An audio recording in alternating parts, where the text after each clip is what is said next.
address properly and effectively. First off, when we're talking about animal pain, we're talking about like the temporal discomfort that animals obviously feel, which they do. That is undeniable, can't be mistaken in any way, shape, or form. Fine, that's all well and good. But secondly, we've got to dispense with the tedious idea that animals in some way are divine based on how much we do or don't like them. This is the thing that comes up every once in a while where somebody will say to me, but does my dog go to heaven? The answer is no, they don't. And they'll say, well, that doesn't sound very nice. I like my dog a lot. Yeah, and like that is a good thing. I'm very happy for you and for the dog in question. But you have to understand that souls and whatnot aren't the province of things like animals, because things get complicated after a while. Because then, if that's true, that your dog somehow has a soul out there somewhere, then you've got to have a very awkward conversation in heaven with all the cows you ate. And that's complicated to say the least. To say nothing of all the fish that you ate and all the chickens that you ate over the course of your lifetime. So if you're asking, will there be dogs in heaven? I don't know. If you're asking, will my specific dog be in heaven? The answer is no, because that's not how that works. But can God make a dog just like yours to be in heaven with you? Sure, why not? But like your dog, and indeed no dogs have souls in the way that we understand souls to be. That's a province of humanity, and we are made different from everything else. Now that we've dealt with that, and now that all the hate comments are flowing in saying, well, my dog has a soul, okay, yeah, sure. But again, according to Christian theology, that doesn't happen, and there are reasons for it. All right, starting chapter 9 then. Animal pain. And whatsoever Adam called every living creature was the name thereof, Genesis 2:19. To find out what is natural, we must study specimens which retain their nature and not those which have been corrupted. Aristotle, Politics 1:5-5. Thus far of human suffering, but all this time a plaint of guiltless hurt doth pierce the sky. The problem of animal suffering is appalling. Not because the animals are so numerous, for as we have seen, no more pain is felt when a million suffer than when one suffers, but because the Christian explanation for human pain cannot be extended to animal pain. So far as we know, beasts are incapable either of sin or virtue, therefore they can neither deserve pain nor be improved by it. At the same time, we must never allow the problem of animal suffering to become the center of the problem of pain, not because it is unimportant. Whatever furnishes plausible grounds for questioning the goodness of God is very important indeed, but because it is outside the range of our knowledge. God has given us data which enable us in some degree to understand our own suffering. He has given us no such data about beasts. We know neither why they were made nor what they are, and everything we say about them is speculative. From the doctrine that God is good, we may confidently deduce that the appearance of reckless divine cruelty in the animal kingdom is an illusion, and the fact that the only suffering we know at first hand, our own, turns out not to be a cruelty will make it easier to believe this. After that, everything is guesswork. All right, so when we're talking about animal pain, we have to also reckon with and understand the knowledge, which is extremely true, by the way, and I hope nobody's going to question me on this either, that animals are perfectly capable of being absolutely horrible to other animals. This is not a province only of human beings. It isn't just that sort of we do bad things to animals, therefore animals suffer. Animals do all kinds of horrible things to other animals. In fact, in like a sort of modern 21st century North American slaughterhouse, animals are killed with a great emphasis on a lack of suffering, one might say. Now, I've never really toured a slaughterhouse, so I can't really speak to them. But what I can do is say that there are a lot of rules that go into place with how you are or are not allowed to kill animals.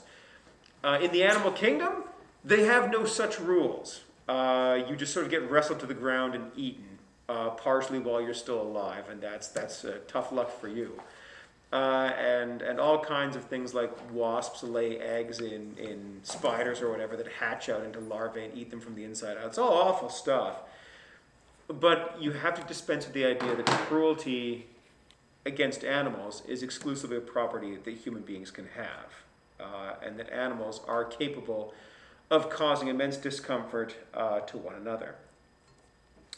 Carrying on. We may begin by ruling out some of the pessimistic bluff put up in the first chapter. The fact that vegetable lives prey upon one another and are in a state of ruthless competition is of no moral importance at all. Life in the biological sense has nothing to do with good and evil until sentience appears. The very words prey and ruthless are mere metaphors. Wordsworth believed that every flower enjoyed the air it breathes, but there is no reason to suppose that he was right. No doubt living plants react to injuries differently from inorganic matter, but an anesthetized human body reacts more differently still, and such reactions do not prove sentience. We are, of course, justified in speaking of the death or thwarting of a plant as if it were a tragedy, provided that we know that we are using a metaphor. To furnish symbols for spiritual experiences may be one of the functions of the mineral and vegetable worlds, but we must not become the victims of our metaphor. A forest in which half the trees are killing the other half may be a perfectly good forest, for its goodness consists in its utility and its beauty, and it does not feel. When we turn to the beasts, then, three questions arise. There is first the question of fact. What do animals suffer? There is secondly the question of origin. How did disease and pain enter the animal world? And thirdly, there is the question of justice. How can animal suffering be reconciled with the justice of God? All right. So almost without doubt, we are going to end up in the topic of a fallen creation. And truly, being in a world of a fallen creation is the only way to really look at things with any kind of sensible conclusion to it. Because otherwise, and C.S. Lewis has made this point before, I think, in Mere Christianity, which we didn't broadcast live, but I swear we did study. He's made this point before to say that the only way that we can understand anything moral in the universe is to talk about things as being spoiled goodness, which is which we can understand things existing as good before and having fallen. Otherwise, we're just going to turn to nature being red in tooth and claw and it not mattering. But if that's the case, then our human suffering doesn't matter either. But if we have an idea that our suffering matters, is important, and has meaning and significance, and God is in some way involved, then we have to talk about animal suffering as well. And to do that, we're going to have to talk about a fallen creation. Why do animals cause each other to suffer? Not just why do we make them suffer? That's going to have to be bound into the fall. It can't help but be. Number one, in the long run, the answer to the first question is we don't know. But some speculations may be worth setting down. We must begin by distinguishing among animals, for if the ape could understand us, he would take it very ill to be lumped along with the oyster and the earthworm in a single class of animals, and contrasted to men. Clearly, in some ways, the ape and man are much more like each other than either is like the worm. At the lower end of the animal realm, we need not assume anything we could recognize as sentience. Biologists, in distinguishing animal from vegetable, do not make use of sentience or locomotion, or other such characteristics as a layman would naturally fix upon. At some point, however, though where we cannot say, sentience almost certainly comes in. For the higher animals have nervous systems very like our own, but at this level we must still distinguish sentience from consciousness. If you happen never to have heard of this distinction before, I'm afraid you will find it rather startling, but it has great authority and you would be ill-advised to dismiss it out of hand. Suppose that three sensations follow one another, first A, then B, then C. When this happens to you, you have the experience of passing through the process A, B, C. But note what this implies. It implies that there is something in you which stands sufficiently outside A to notice A passing away, and sufficiently outside B to notice B now beginning and coming to fill the place where A has vacated, and something which recognizes itself as the same through the transition from A to B and B to C, so that it can say, I have just had the experience A, B, C. Now this something is what I call consciousness, or soul. And the process I've just described is one of the proofs of the soul, though experiencing time is not completely timeful. The simplest experience of ABC as a succession demands a soul which is not in itself a mere succession of states, but rather a permanent bed along which these different portions of the stream of sensation roll, and which recognizes itself as the same beneath them all. Now, it is almost certain that the nervous system of one of the higher animals presents it with successive sensations. It does not follow that it has any soul, anything which recognizes itself as having had A and now having B, and now marking how B glides away to make room for C. If it had no such soul, what we call the experience ABC would never occur. There would, in philosophic language, be a succession of perceptions, that is, the sensations would in fact occur in that order, and God would know that they were so occurring, but the animal would not know. There would not be a perception of succession. That would mean that if you give such a creature 2 blows with a whip, There are indeed two pains, but there is no coordinating self which can recognize that I have had two pains. Even in the single pain, there is no self to say I am in pain, for if it could distinguish itself from the sensation, the bed from the stream, sufficiently to say I am in pain, it would be able to connect the two sensations as its experience. The correct description would be pain is taking place in this animal, not as we commonly say, this animal feels pain. For the words this and feels really smuggle in the assumption that it is a self or soul or a consciousness standing above the sensations and organizing them into an experience as we do. Such sentience without consciousness, I admit we cannot imagine, not because it never occurs in us, but because when it does, we describe ourselves as being unconscious and rightly. The fact that animals react to pain much as we do is, of course, no proof that they are conscious, for we may also so react under chloroform and indeed answer questions while asleep. All right, fine. That was a lot of chit-chat for a very simple point, I suppose, which is to say that if you have, let's say you have a cat or even a dog. I think they both do the same thing. Now, if I were to say to the people who are in this room, you who are online can't do much with this, but if I were to say to the people in this room, look over there, and then you would follow the direction of my finger pointing in that direction to look in that way. But of course, if you do that to a cat, if you say to a cat, look over there, cat, the cat will just look at your finger. The cat will not look in the direction that you are pointing. There lacks in the animal world this, as you said, sense of self. This consciousness, this sentience that is over and above the sum total of the experiences garnered, that kind of thing.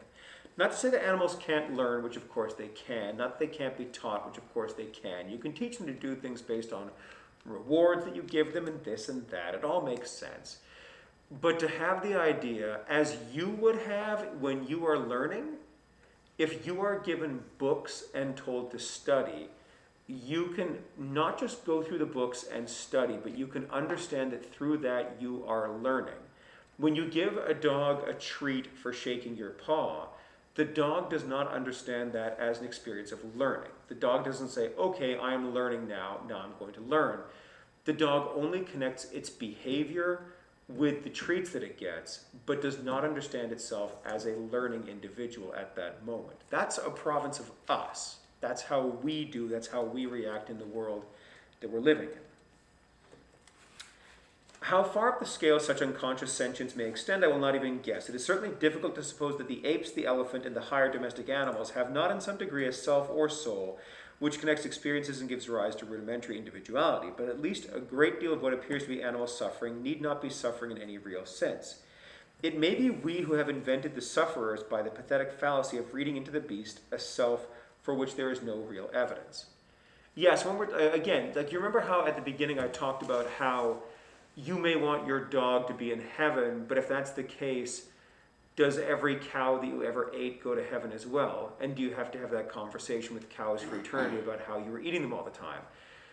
If your dog is good enough to attain paradise through the virtue of just being your dog, at what point do animal interactions with you cease to be? And usually the answer is when I stop caring about them, right? When I don't care about that animal anymore, then it does not have any sentience as I understand it. In effect, because it is my observation to it, my reaction to it, my interaction with it, that I read sentience and a soul onto this being.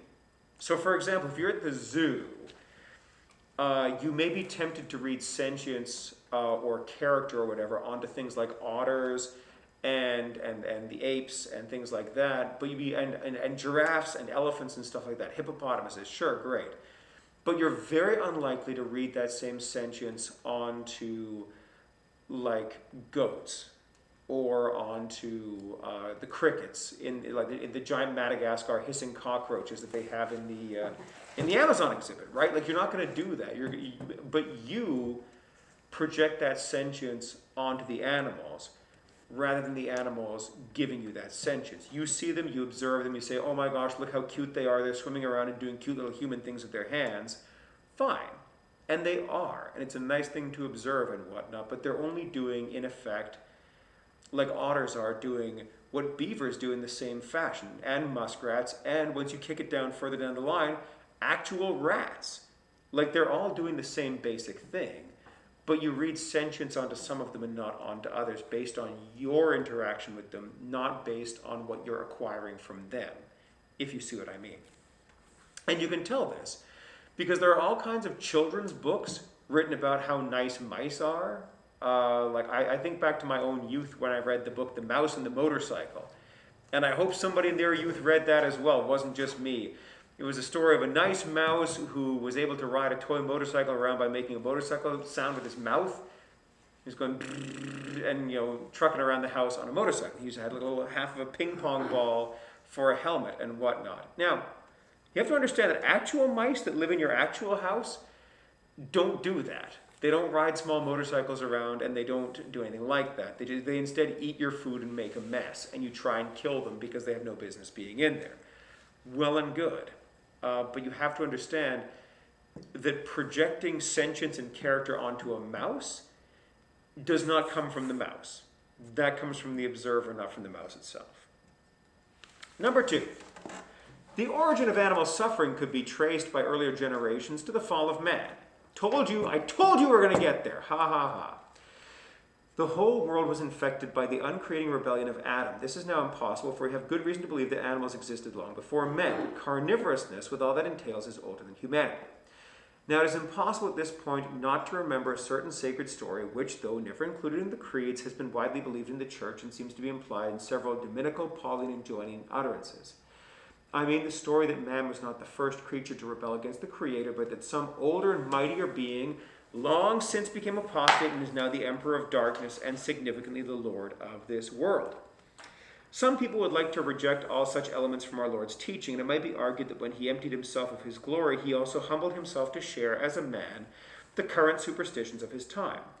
And I certainly think that Christ in the flesh was not omniscient, if only because the human brain could not presumably be the vehicle of omniscient consciousness.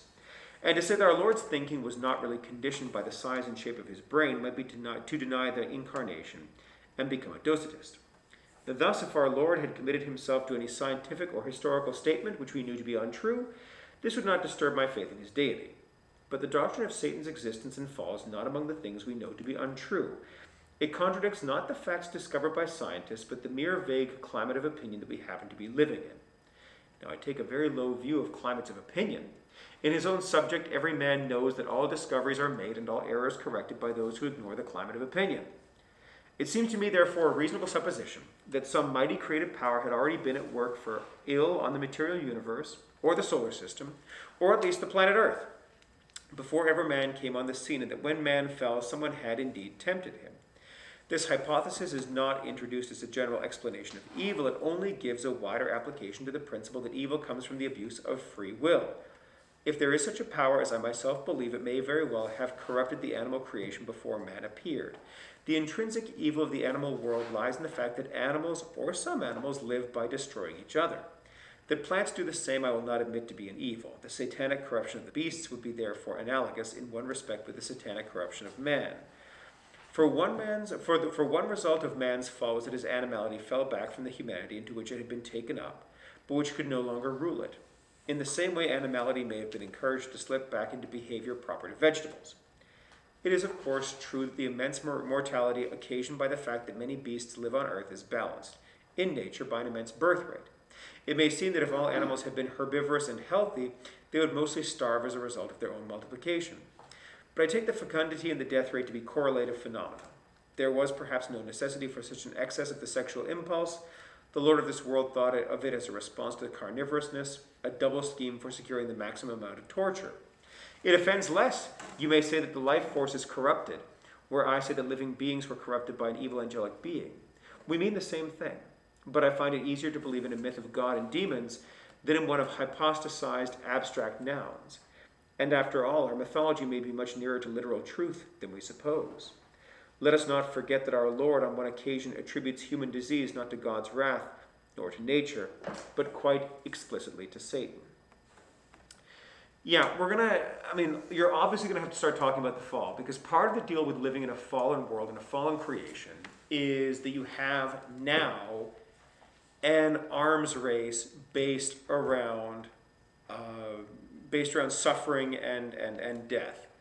So imagine if this, because what we're doing with coronavirus right now, with the COVID, by the way, in case you're watching this far, far in the future, in 2021, there was a pandemic going on and we all had to wear masks and wash our hands a lot. There. But with the current pandemic that we have going on, part of what's happening is we, and indeed all humans right now, are holding on for a vaccine to be introduced, to take place, be wildly effective, and therefore quell the current pandemic that we're living in. If this were not the case, then we would end up in what we're going to call an arms race with us and our biology against the virus and its schemes and wiles. Now, the way this works is as follows. And if I get this wrong, somebody in the room will correct me, but I think I've got it right. The way this works is that the viruses that attack you are going to change over time to be more effective, not just at killing you. That's not the point. The virus doesn't want you dead. The virus wants you to reproduce the virus. That's what it wants you to do. So the virus is going to go to some effort to change and modify itself to make itself more replicable and more spread out over time. Because if the virus kills its host, the virus loses, essentially. But if the virus makes its host sick, and then the human being that is infected with the virus coughs, sneezes, spreads it around, that kind of thing, then the virus gets around more.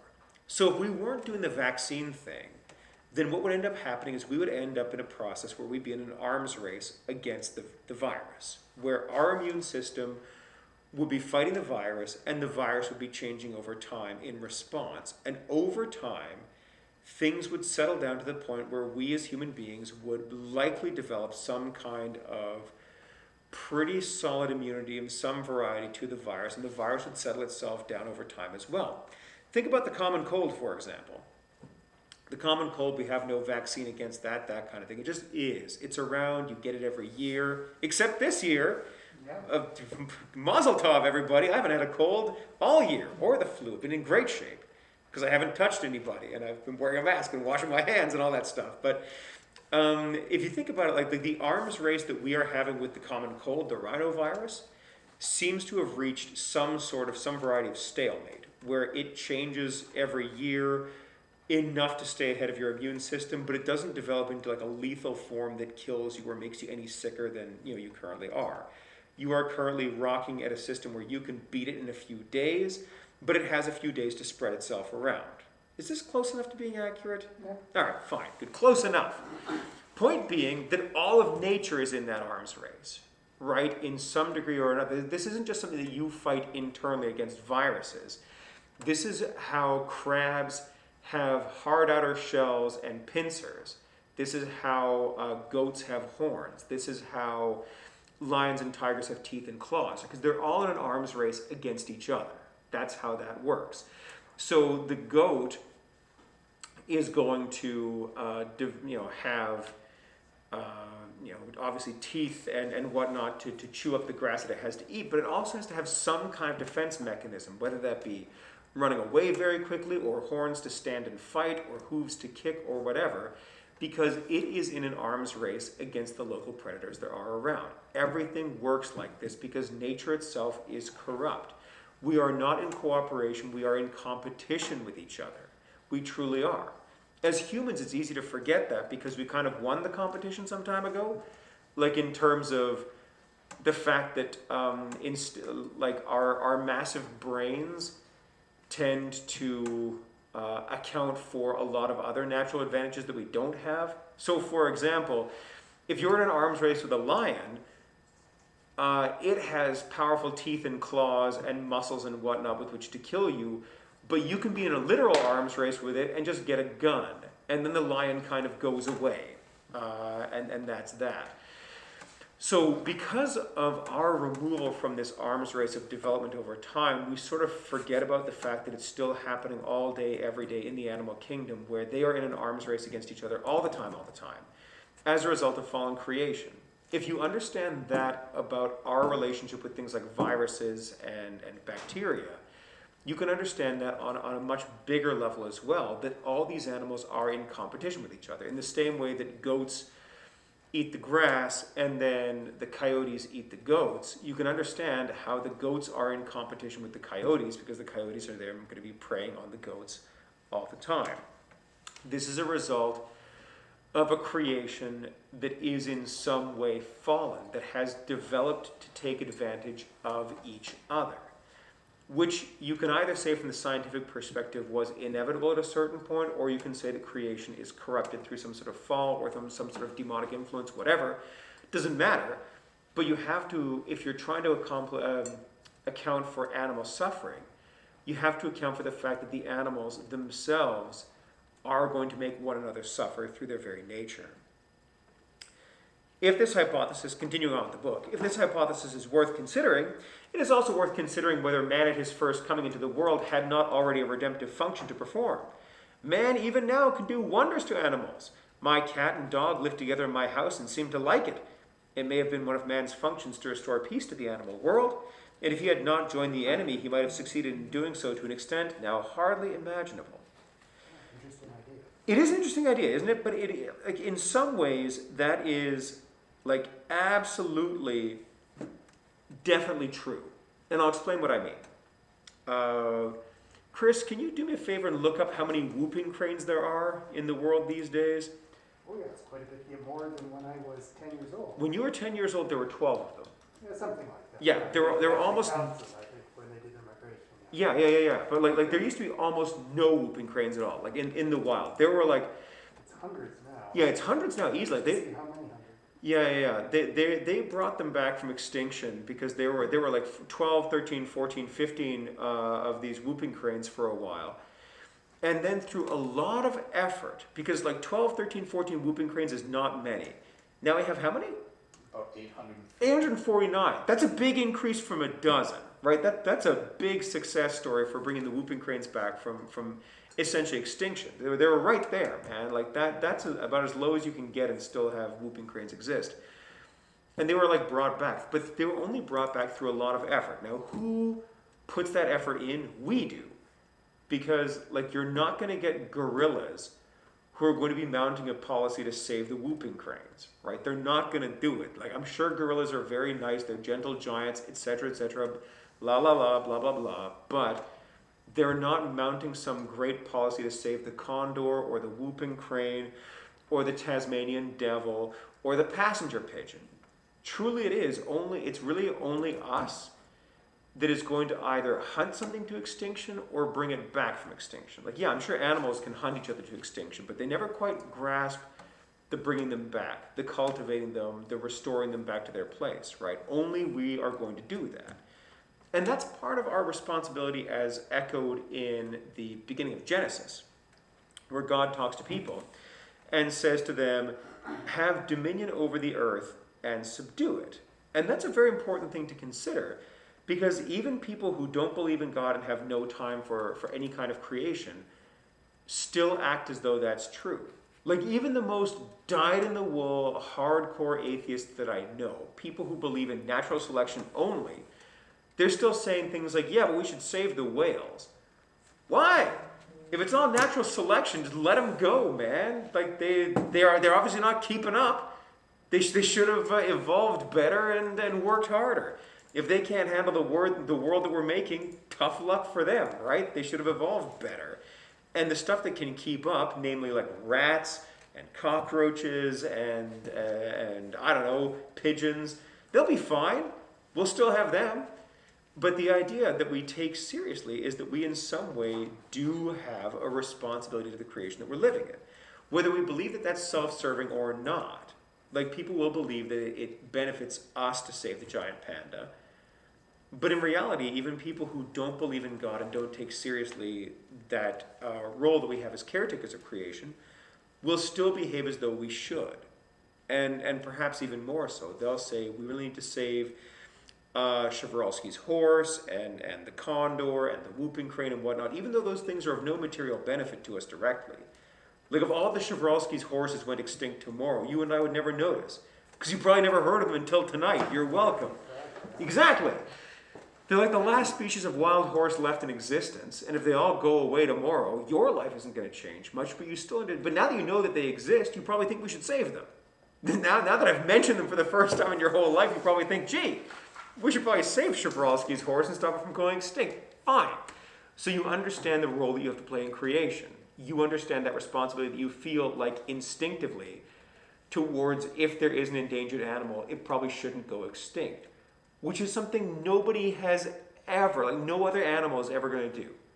Like no other animal is going to sit down and say, boy, we should sure make sure these things survive. They don't care. They're not interested. And they will eat all the food that is around them to extinction. They won't even notice. Like rats that'll scuttle off your ship will devour everything in their path without thinking, maybe we should make some plans around this, huh? Like they won't do that. All right. Finally, number 3, there is the question of justice. We have seen reason to believe that not all animals suffer as we think they do, but some at least look as if they had selves. And what should be done for these innocents?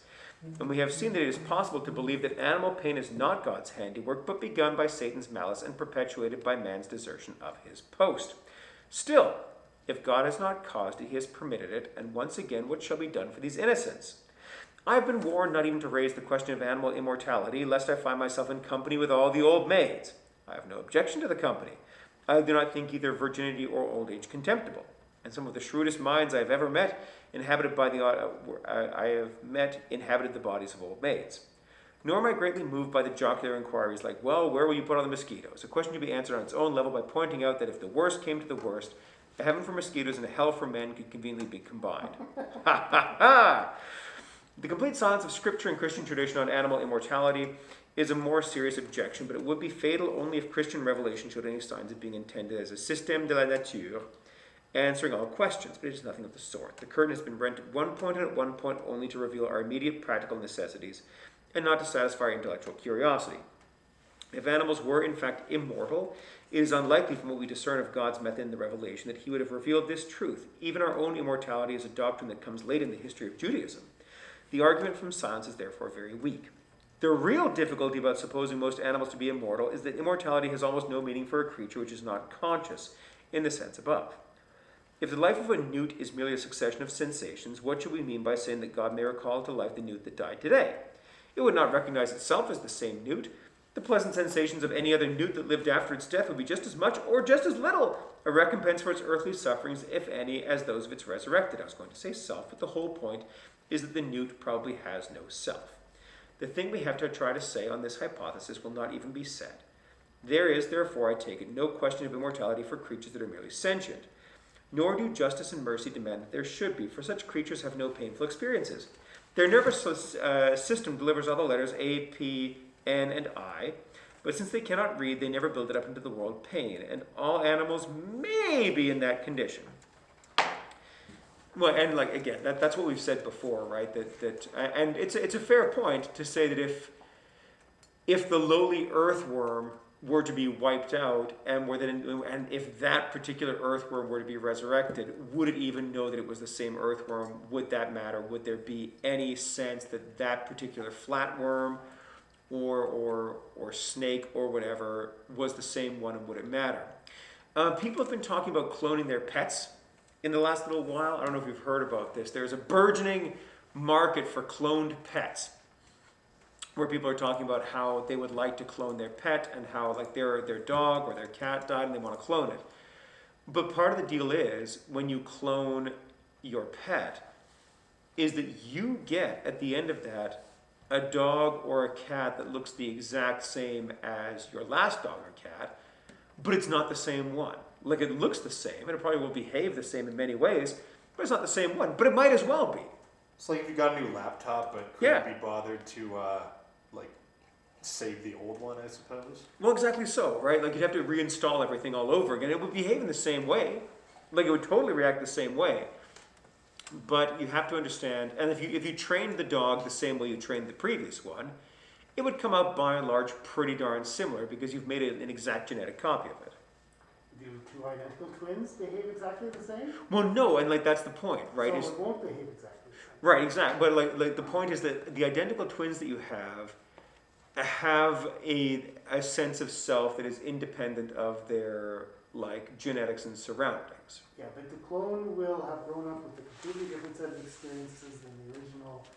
It'll be similar, Yeah. but it's not a carbon copy. And It that's won't even look quite the same. Just like two identical twins, as they get older, people can start telling them apart, even though they're clones of each other. right, because they will have done different things and made different faces and all that stuff, right? Yeah. So yeah, so the desire for the immortality of your pet is going to fall at that hurdle where even if you do clone it, it's not the same animal again, Yeah. right? Like you can clone your dog or your cat all day, but honest to goodness, you would be better off just getting a dog or a cat in the same breed or whatever. They say you can't go back home again. You can't go back home again. You're not gonna, and like the thing, like a lot of the nostalgia of the cat or the dog in question is going to be even who you were at the time that you had that animal then, right? It's going to color that. So resurrecting your cat from the grave, knowing that it's not the same cat, B, you're not the same you that you were back then, so your sense of self is different now, is going to yield a profoundly different experience than it would the first time round. And that will be a contributing factor to the dog or cat in question turning out differently than it would have otherwise, because you are different. You are not who you were 12 years ago when you first had that Cocker Spaniel. Even if you clone this one to be the same, your environment, your life experience, the experience you can provide to it will not be identical. Therefore, you're not going to have the same thing, because you're not resurrecting a thing with a separate individual soul that stands outside of its own biology. You are resurrecting something that is intrinsically biological and biological only. All right. If nevertheless the strong conviction which we have of a real, though doubtless rudimentary selfhood in the higher animals, and especially those we tame, is not an illusion, their destiny demands a somewhat deeper consideration. The error we much avoid is that of considering them in themselves. Man is to be understood only in his relation to God. The beasts are to be understood only in their relation to man, and through man to God.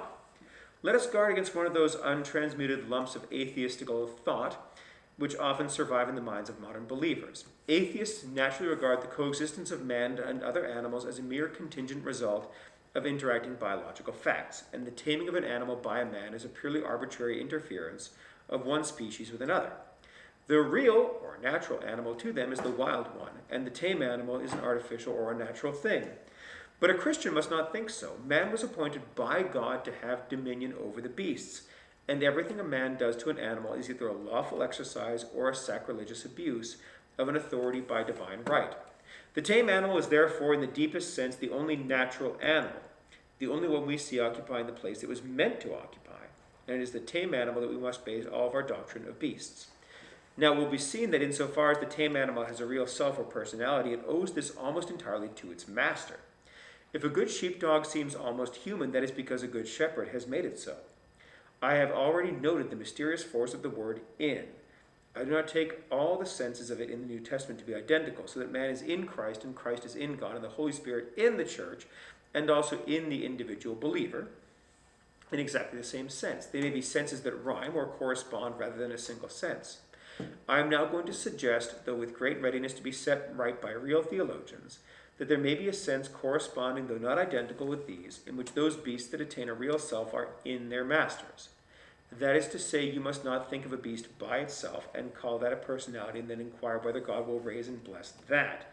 You must take the whole context in which the beast acquires its selfhood, namely the good man and the good wife ruling their children and their beasts in the good homestead. That whole context may be regarded as a body in the Pauline, or closely sub-Pauline sense. And how much of that body may be raised along with the good man and the good wife, who can predict? So much presumably as it is necessary not only for the glory of God and the beatitude of the human pair, but for that particular glory and that particular beatitude, which is eternally colored by that particular terrestrial experience. And in this way it seems to be possible that certain animals may have an immortality, not in themselves, but in the immortality of their masters. And the difficulty about personal identity in a creature, barely personal, disappears when the creature is thus kept in its proper context. If you ask concerning an animal thus raised as a member of the whole body of the homestead, where its personal identity resides, I answer, where its identity always did reside, even in the earthly life, in its relation to the body and especially to the master who is the head of that body. In other words, the man will know his dog, the dog will know its master, and in knowing him will be itself. To ask that it should in any other way know itself is probably to ask for what it has no meaning. Animals aren't like that and don't want to be. All right, let's pause there for a second and talk about these things in relationship to each other, because they truly are. And like this part here does make sense in a certain capacity, in that I've heard people say that there are no bad dogs, there are only bad owners. Now, not being a dog fan myself, I neither know nor care, but I've heard that idea that there are no bad dogs, there are only bad owners, and that's just the way that goes. But you have to understand that a bad and negligent owner will make a bad and disobedient dog. Like, that will, by definition, happen. Fish don't do that, by the way. Fish don't have much of a personality to begin with.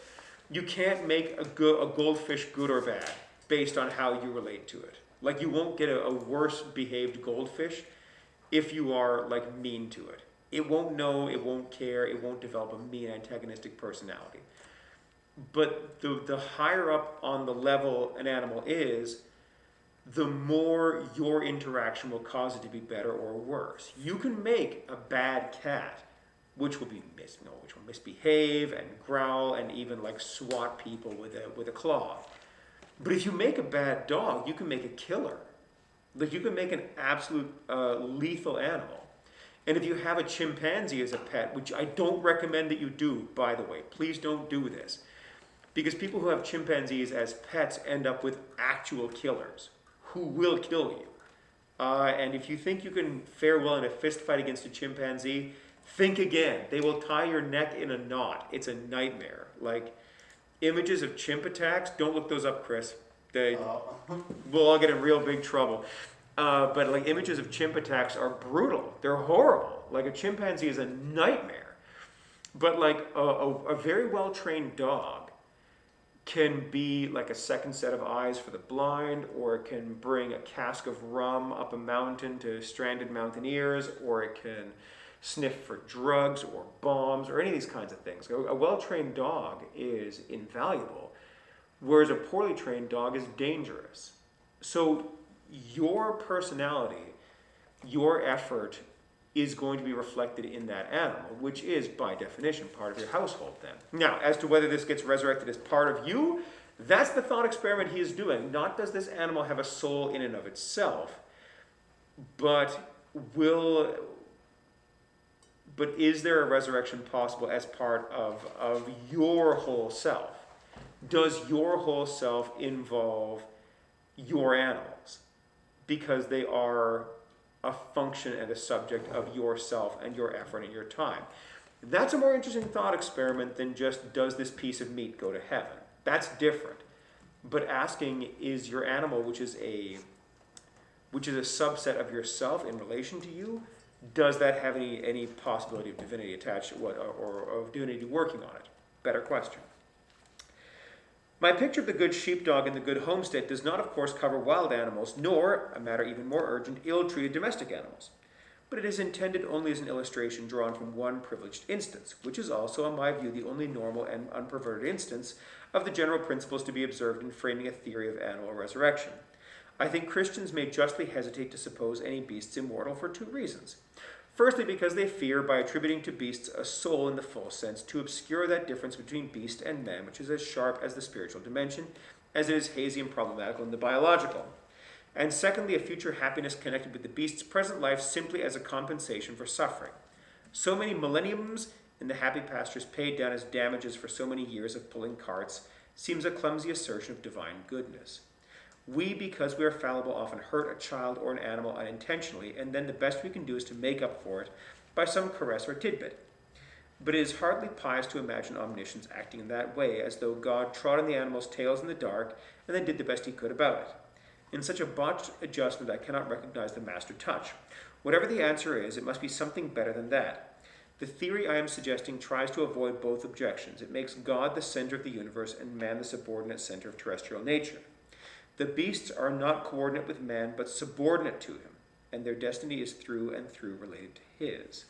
And the derivative immortality suggested for them is not a mere amend or compensation. It is part and parcel of the new heaven and the new earth, organically related to the whole suffering process of the world's fall and redemption. Again, and that's a more interesting question.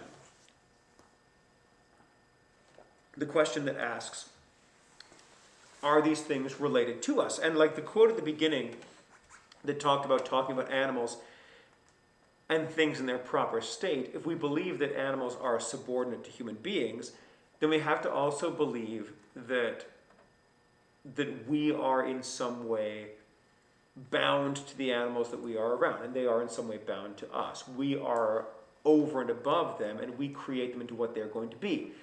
Take, for example, you remember how I said before about dogs? It has blown everybody's minds at some point to think about the fact that a Great Dane and a Chihuahua are the same species. That it's very strange to contemplate that those things, like an Irish Wolfhound and a Greyhound and all these things, are the exact same species. They are no different. They're all gray wolves. Yeah, well, indeed. But they aren't, like, if even though they look very different and they behave very differently, they are the exact same species. They've just been selected differently by us. Like, we did that on purpose because we wanted badger hunting dogs, and we wanted wolf hunting dogs, we wanted deer hunting dogs, we wanted duck hunting dogs.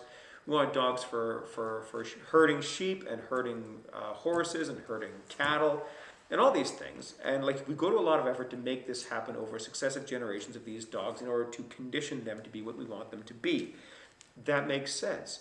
So the idea that these things would exist in these ways differently from us is neither true nor accurate nor in any sense helpful. We have made them into what they are, and have done so by divine license. God told us to have dominion over the earth and to subdue it. And in doing so, that's how these things come to exist in their current forms, because we do that. Supposing, as I do, that the personality of the tame animals is largely the gift of men, their mere sentience is reborn to soulhood in us, as our mere soulhood is reborn to spirituality in Christ. I naturally suppose that very few animals indeed in their wild state attain to a self or ego, but if any do, and if it is agreeable to the goodness of God that they should live again, their immortality would also be related to man, not this time to individual masters, but to humanity. That is to say that if any instance the quasi-spiritual and emotional value which human tradition attributes to a beast, such as the innocence of the lamb or the heraldic royalty of the lion, has a real ground in the beast's nature, and it is not merely arbitrary or accidental, then it is in that capacity, or principally in that the beast may be expected to attend on risen man and make part of his train. Or if the traditional character is quite erroneous, then the beast's heavenly life would be in virtue of the real, but unknown effect that it actually had a man during his own whole history. For if Christian cosmology is in any sense, I do not say in a literal sense, true, then all that exists on our planet is related to man, and even the creatures that were extinct before men existed are then only seen in their true light when they are seen as the unconscious harbingers of man. When we are speaking of creatures so remote from us as wild beasts and prehistoric beasts, we hardly know what we are talking about. It may well be that they have no selves and no sufferings. It may even be that each species has a corporate self, that lionhood, not lions, has shared in the travail of creation and will enter into the restoration of all things. And if we cannot imagine even our own eternal life, much less can we imagine the life the beasts may have had as our members. If the earthly lion could read the prophecy of that day when he shall eat hay like an ox, he would regard it as a description not of heaven, but of hell. And if there is nothing in the lion but carnivorous sentience, then he is unconscious and his survival would have no meaning. But if there is a rudimentary leonine self, to that also God can give a body as it pleases him, a body no longer living by the destruction of the lamb, yet richly leonine in the sense that it also expresses whatever energy and splendor and exalting power dwell within the visible lion on this earth. I think under correction that the prophet used an Eastern hyperbole when he spoke of the lion and the lamb lying down together. That would be rather impertinent of the lamb. To have lions and lambs that so consorted, except on some rare celestial saturnalia of topsy-turvydom, will be the same as having neither lambs nor lions. I think the lion, when he has ceased to be dangerous, will still be awful. Indeed, that we shall see that the first of which with the present fangs and claws are a clumsy, satanically perverted imitation. There will still be something like the shaking of a golden mane, and often the good Duke will say, "Let him roar again." Thus concludes the chapter. I mean, if you're going to have any kind of allowance for the permanence of, and remember how I talked at the beginning, that for you to allow for the immortality of the animals, you have to eventually have a cutoff point where you say, well, then does every cow that I ever ate go to heaven as well? The only way around that is to do what C.S. Lewis has done. And this is all speculative, by the way. Don't think that any of this is gospel. It's not. It is speculation and so on. But for you to say that these things function and exist in relation to us is the only way that it makes sense, is to say that in relation to myself as an eternal being, then we can talk about the possibility of the animals themselves being eternal as well. But if not, if all that you're going to do and to say is to say that these things must function as permanent in and of themselves, I don't think that hangs together, again, with Christian cosmology. But if you're having the argument that we exist, we are permanent beings, and that the things that exist around us were altered and made themselves through our work and effort, then that's the argument that he's making. Is it a great one? I don't know. I'm not 100% convinced, but I think it's more interesting than it would be otherwise. Yeah, if you're surprised how interesting it is. Indeed so, because usually the argument comes down to a very simplistic argument that says, I like my dog, therefore I want my dog to be in heaven. Not to say, I made my dog, like without him, without me, there would be, like this would not exist as a thing that has personality in itself. In a sense, I bestowed that self upon him. And if that's the case, then can that self exist through myself as an eternal being? And that's more interesting, because that grapples with the nature of the cosmology of the soul and humanity and our place in creation. It doesn't just come down to, but I like my cat, which is good. It's fine to like your cat, but it's a different thing to understand that you as an eternal being made your cat into what it is, and that eternity can be applied to cats in eternity, if you see what I mean. All right, that's it for tonight. Thank you. I will see all of you in a half an hour when we begin our service.